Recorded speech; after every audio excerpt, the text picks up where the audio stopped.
What's up, manga fans? This is Rafael from C Manga, and I'm here to give you a review of this week's chapter of the Breaker New Ways 160. So yeah, it was another decent chapter this week. Not as great as last week because I'd say this was more of one of those setup chapters, building a hype for what's to come. But don't get me wrong, I still enjoyed it and I still loved it for the sole fact that certain characters were returned to the series who I thought were either dead or just written off from the story. And the cliffhanger at the end just made me wonder what the hell is going to happen next chapter. Also, Shi-Woon once again is just really impressing me with his character development, his maturity, with handling Jong Lei-Wang, and obviously thinking about the situation at hand is more important than holding a grudge. That was great. Ji-Gun's little text message was hilarious. I was laughing at that because it was basically his little, you might as well say, grudge dig at the Mirim elders because they were acting like cowards. And no doubt I disagree with this guy. There's no way I disagree with him because I said he's lost quite a lot, and he was told to wait. He waits, and what happens, elders don't do anything about it. So as I said, yeah, can't even complain with that. As I said, what he did, I agree with him and totally sending that text out. But anyway, I'm rambling, so get onto the chapter itself.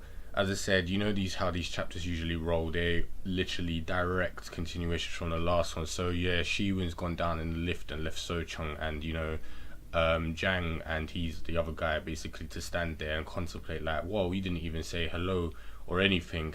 And obviously they're noticing what So-Chun noticed last time. Shi-Woon looks different, like he's a complete stranger.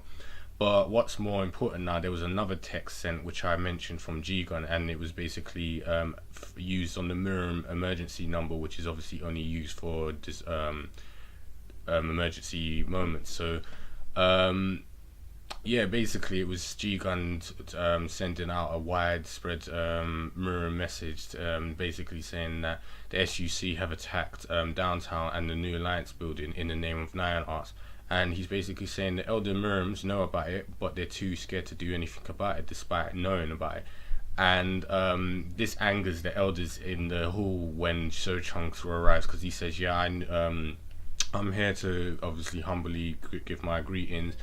I already know about the situation. And he's like, I got a text on the way here. And he even reads it out deliberately, basically what Ji-Gun said, that they're cowards. And they're like, who would do this? Like who dares to? And it's like, you know what, you lot are cowards, and Ji-Gun was right to widespread this, broadcast this.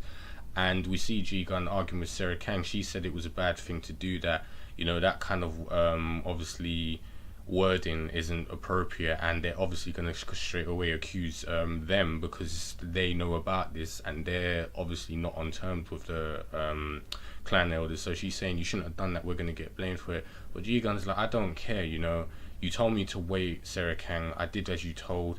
I was expecting the elders to act. They didn't, despite me waiting, despite what's happened. I've lost a lot, and there's nothing's happened. So he's like, I'm gonna find allies on my own.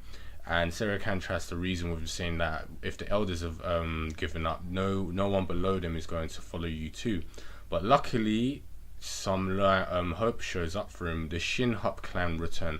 I was completely confused when I saw them. I mean, when I saw the guy with I can't remember his name, with the glasses, he just pointed at him. I was like, yes, I can't believe these guys are still here. Because last time when they fought Dokhengrang at obviously Shi-Woon's high school, I thought they were dead. He like massacred them, but I guess they were just straight up knocked out. So it was good to see them again.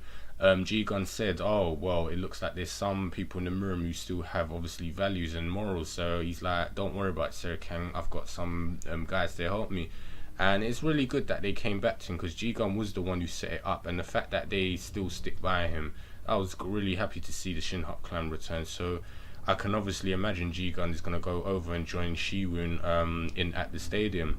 So yeah, speaking of Shi-Woon now, Jong Lei-Wang is literally humbly, begrudgingly asking permission from Shi-Woon to accompany him, and in his head you can tell he's feeling so demoralized and embarrassed, and he's like, and not to mention that Shi-Woon most likely holds a grudge against him, so it's going to make the situation difficult.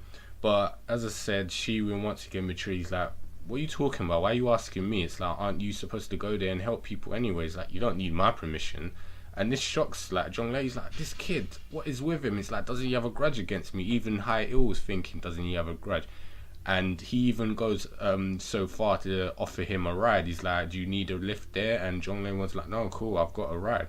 So yeah, it was really hilarious. Jae-Il was looking at Shi-Woon thinking, is this the same guy with the messy hair that I met before? This little kid is now a man.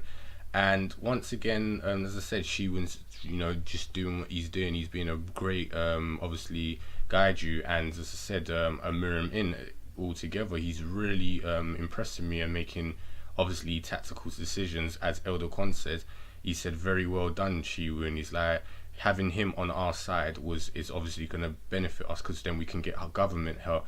And he's like, despite obviously your feelings towards us, she was like, there's no time to get emotional right now.